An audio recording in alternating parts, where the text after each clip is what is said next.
السلام علیکم ورحمۃ اللہ وبرکاتہ۔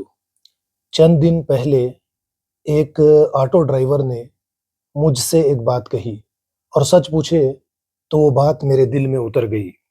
اس نے کہا، صاحب میں صبح سویرے گھر سے نکلتا ہوں، گھر کا کرایہ دینا ہے، بچوں کی فیس جمع کرنی ہے، بجلی کا بل ادا کرنا ہے، راشن خریدنا ہے، گاڑی کا خرچہ بھی نکالنا ہے۔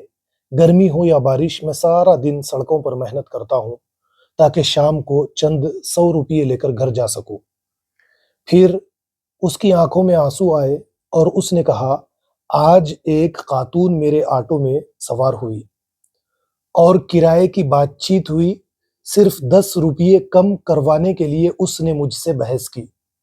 میں نے بہت سمجھایا کہ بہن، میں سارا دن دھوپ بارش میں محنت کرتا ہوں، یہ میرا حق ہے، لیکن وہ نہ مانی۔ پھر اس آٹو ڈرائیور نے کہا کہ ابھی چند منٹ ہی گزرے تھے کہ سگنل پر ایک فقیر آیا، یہی خاتون نے بغیر کسی بحث کے اس فقیر کو، اس بھکاری کو 100 روپئے دے دیے۔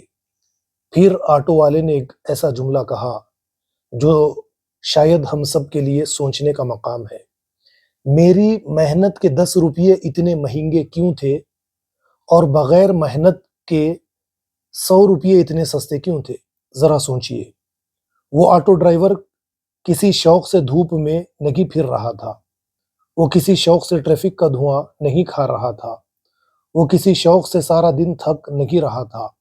یہ سب کچھ اپنے بچوں کے لیے کر رہا تھا، ان کی تعلیم کے لیے کر رہا تھا، اپنے گھر کے چولہے کے لیے کر رہا تھا۔ لیکن افسوس، ہم اکثر محنت کرنے والے سے چند روپئے کم کروانے کی کوشش کرتے ہیں اور بغیر محنت کرے مانگنے والے پیشہ ور بھکاریوں کو 100 روپئے یا اس سے زیادہ روپئے بغیر سوچے سمجھے دے ڈالتے ہیں۔ سوچنے کی بات تو یہ ہے کہ ہم کس چیز کی حوصلہ افزائی کر رہے ہیں، محنت کرنے والے کی یا پیشہ ور بھکاری کی؟ یہ کبھی ہم نہیں سوچتے۔ اگر معاشرے میں محنت کرنے والے کو اس کا پورا حق نہ ملے اور پیشہ ور بھکاری آسانی سے آمدنی اسے مل جائے، اسے آمدنی آسانی کے ساتھ حاصل ہو جائے، تو اس کے کیا کیا معاشرے کو نقصانات ہوں گے، ہم یہ اچھی طرح سے جانتے ہیں۔ میں یہ نہیں کہتا کہ ضرورت مند کی مدد نہ کی جائے، ضرور مدد کیجیے، دل کھول کر مدد کیجیے، لیکن اتنا ضرور سوچیں کہ جو شخص اپنی عزت نفس کے لیے محنت کر کے رزق سے حلال کما رہا ہے، کیا وہ ہمارے انصاف اور ہمدردی کا زیادہ حقدار نہیں؟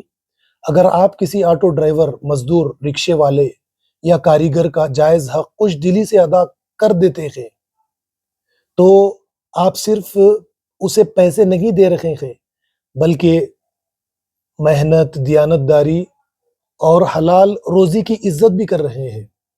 کسی محنت کرنے والے کا حق ادا کرنا بھی ایک نیکی ہے، اور بعض اوقات آپ کے 10 روپئے اس کے بچوں کے دودھ، اسکول کی فیس یا رات کے کھانے سے جڑے ہوتے ہیں۔ اس لیے کسی محنت کرنے والے سے واسطہ پڑے تو چند روپیوں کے لیے اس کی دل آزاری کرنے سے پہلے ایک لمحہ رک کر سوچ لیجئے، شاید چند روپئے میرے لیے معمولی ہو، 10 روپئے میرے لیے معمولی ہو، لیکن اس کے گھر کے لیے اہم ہو۔ والسلام علیکم ورحمۃ اللہ۔